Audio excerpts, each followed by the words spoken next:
So good morning, everyone. I am Lori Delk with the Nashville Networking Business Luncheons. So we do these online every single Friday. We always have a 10-minute speaker who talks to us about different tips, tricks, ideas, things that can help us both in our personal as well as our business life to help get us to that next level. After that, we're going to go around the room and share our business cards virtually right on the chat. So you'll hit chat at the bottom of the screen. That will open up your chat bar, and then we will share them there. And then everyone will have 1 minute to give us your name, what you do for a living, and how we can better refer other people to you. So right now, I'm going to introduce our speaker is Mr. John Cleaver. Please give him your attention. Hey everybody, thanks for the great introduction, Lori. So it's Friday on a rainy day here in Nashville, Tennessee. Thanks for the opportunity to speak. We've had a lot going on over the last, 6 to 8 weeks with the COVID scare and people kind of shifting their business and shifting the way they go shopping anymore and starting to realize the true value of a roll of toilet paper in their lives. So who knew, right? So you're going to start seeing that in the exchanges. My name's John Cleaver. I'm with the Turning Point Group, and what I'm going to talk about today is really about asking the right question. Okay, this kind of came to me yesterday, scratching my head, looking at everything that's been going on in business, in personal lives and things like that. And the question everybody should be asking, and this isn't just in regards to COVID or whatnot, but the question everybody needs to ask is why. Okay, why? That's such a powerful 3-letter word. Okay. And you can apply it to different aspects of your life and different aspects of dealing with other people, whether it's clients or employees or things like that, or even friends and family. Why? So what I mean by that, and I'm going to focus on 3 areas. Number one, I'm going to talk about how it applies to your personal life. Okay. Number 2, I'm going to talk about the financial life. That's what I do. I'm in the financial planning world. So I'm going to ask a little bit about that and challenge people to start asking that why question. And lastly, on the business side. Okay. So when you look at the personal life on what you do, your personal side, and we've obviously seen that with working from home and, dealing with your business and really what's going on in the drivers behind certain things. Why is it that some people are wearing masks and others aren't? Why is it that some people are extremely afraid of the news that they see and things like that, but others aren't? Why is it that the news itself doesn't match up? And I'm not trying to get political or anything, but I'm seeing a lot of things that don't really line up. And so you ask that question, why are some people responding? And you've got to understand that, and I think we've lost this, is really you control your world. Okay, you control your perception of what's going on around you. And you have literally 2 ways you can respond to anything. So why do you choose one way over the other? And what I mean by that is, a lot of people were furloughed and things like that, and they can choose to be a victim of that or choose to overcome those obstacles and be a victor. And I've coached on that before too, be a victor, not a victim. But why do some people react that way? And you need to ask yourself, if you find yourself in a place that you don't want to be in mentally, or whether it's just dealing with work or what's going on, or maybe a lot of people being shut in. I'm an extrovert. I like being out with people. A lot of people, the fact that they're on lockdown, so to speak, or have been, are having a hard time mentally with that. The depression sets in and things like that. That's one of the reasons that they didn't close the liquor stores, right? Not that you need to drink yourself to happiness, but just the social aspect of what goes on with that. So asking yourself why am I responding like this? And make a conscious decision to do something different. Okay. That aspect also goes over to the financial side on what we do. You look at people, I teach people how to save money, grow money, and kind of, build that nest egg, so to speak. But why do certain people agree with me and others disagree? Why do I disagree with some of the things that Dave Ramsey says, for example? I've kind of struck that holy grail there. But I disagree with about 20% of what he says. But the real question you need to ask as a client or consumer, whether you're talking to me or anybody about your finances, is why. To understand the real reasons behind it, because that's what I think we as a country have kind of gotten lazy on asking the question, why do we see certain things on the news? We just accept it as fact. We're taught certain things in school, we just accept it as fact. You look at the color of an ink pen or a straw, right? This is an ink pen right here in front of me. What color is that? It's red.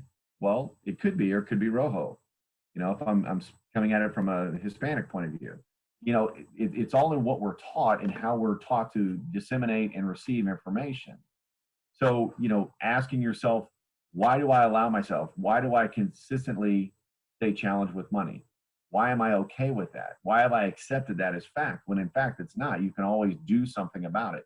Why am I in a job or a career that I don't like? Asking yourself that next question. And then beyond that, okay, what am I going to do about it? And that's where it comes to the two choices. And not to say that I'm oversimplifying it, but really looking at the aspect of how much it impacts people's lives. Okay. I've been really frustrated with what I've seen going on. I had a conversation with my father yesterday in regards to this COVID thing. And there's a lot of stuff coming out that I don't think a lot of people are aware of. Okay. And I'm not going to get political, and I don't care which way, or I don't want you to care which way I lie on it. But my question is, okay, what's the drivers behind that? And one of the stories that I give, an analogy that I give when I'm talking about the importance of using a non-captive service provider, okay, a broker, if you will. That's in insurance, mortgages, or whatever. I think that approach is much better, because really what's going on is, why are they trying to sell me any one certain thing? What's the driver behind that? Okay. And the driver may be that they're trying to make money off of you. I mean, let's just be honest, right? The other one may be it's the best product for you, but it's up to you to ask that question. Why? Why are you bringing this to me to sell or to buy, or for whatever reason? The same thing happens with your news and your personal stuff, and the same thing on your financial aspect personally is, why this for me? Why am I okay with surviving paycheck to paycheck? Well, I'm not, but okay, that's okay. But what do your actions say about it? What are you doing about that? Why have I accepted the fact that I can never seem to get ahead? I mean, we look at middle class, right, in the financial aspect, middle America, and you really look at the getting pay raise after pay raise. I mean, we are now making more money than we ever have. Okay, as far as holistically, now you can talk about dollar devaluation, and the dollar's not really a dollar anymore and all that. But take that aside, economically, we were in a good place. I can remember when I was a kid, it was a big deal to have a TV. And now everybody's got 3 or 4. We got more channels that we can choose from. Everybody's got a car. It's not that, it's not like it used to be 20, 30, 40 years ago. So as a country, we've grown, but why are we still struggling? Why does it seem like we're still struggling? Why in 1950 could a family have a one working parent and have a parent stay at home with their children? We can't do that today. There's no way that you could afford to do that. And I'm talking the average middle class person. Why is that? And so really you start peeling back the onion and start saying, okay, well, what can we do about it? Not only as an individual in my own little world, but also in a broader perspective when you're dealing with your family, teaching things like that. I make a point to teach my kids about money because I don't want them to go through the struggles I did. I had to learn the hard way. Not that I'm giving them everything. I think that's a lesson in and of itself, but I'm teaching them to ask the question, why? And then not to be okay with something, but to be okay that Linda may disagree with me on things. Dan may disagree with me on things. Lori may disagree with me on things. That's the beautiful thing that makes our country great, right? Is the fact that we can still be friends, still be sociable, asking the question of why, because something that may be right for Linda may not be right for me, and that's okay. Okay. So then you cross into the other aspect of the business world. And this is really where I want to spend a little more time on this, is asking those questions of why. Why did this thing, COVID, happen to my business? I don't know what businesses you've had. I've had conversations with Linda, and I know that obviously restaurant service industry has been majorly impacted. Retail, majorly impacted. Sears is probably going to go out of business now. JCPenney furloughed all their employees, as did Macy's, right? So they've had major impact. My business literally had the best month it's had in 2.5 years last month. Why? Well, it's all in how you react to it. First asking the question of why did this happen and can I control it? Right? Because you can't control what you can't control. So don't worry about it. But figure out, okay, I see these things in front of me, those obstacles, so to speak. So those obstacles can either be things to overcome, challenges to overcome and work through, or roadblocks. You've seen them. I'm the kind of guy that, I see a roadblock in the road, I'm looking around going, okay, can I get around that? And I'm going to tell you a little secret. I've done that on the train tracks too if I'm in a hurry. I do look both ways. Linda's shaking her head at me. But trying to figure out, okay, what can I do to overcome this? And I've been blessed with a group of like-minded people in our organization that we figured out, okay, this Zoom thing, we need to embrace it. Dan was talking about that earlier. It's a kind of intimidating challenge for some people. We weren't doing it really before, but I knew that I was not going to let it stop my business. And so I asked the question, why is this happening? Can I control it? And the answer was no, right? I couldn't control it. It is what it is. It's coming down from the president, from the governor. You're an essential business or you're not. Well, I don't know that anybody felt that they were not essential. You asked the person that got laid off that they were that was an essential job, and yeah, it was essential to them, but it is what it is. So what can I do? Well, I can either, be a victim or a victor and start asking the question of what can I do about it now? Okay, why take this road over this road? So we embrace Zoom and it worked.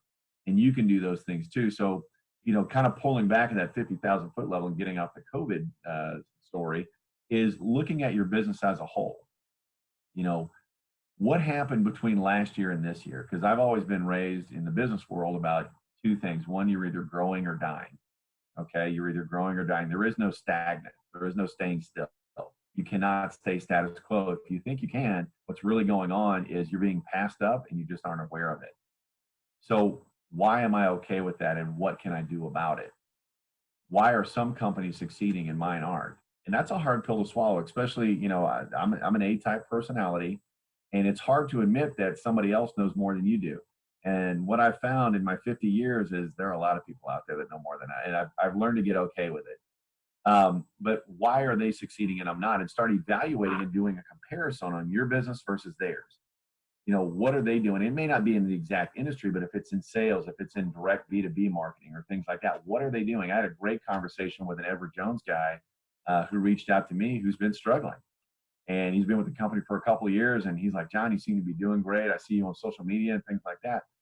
Why are you succeeding where I'm not? And I said, well, it's all, great kudos to you for asking the question. And I shared with him not all the secret sauce, right? But I shared with some of the things that he could take action on that, he can implement today to change and get better.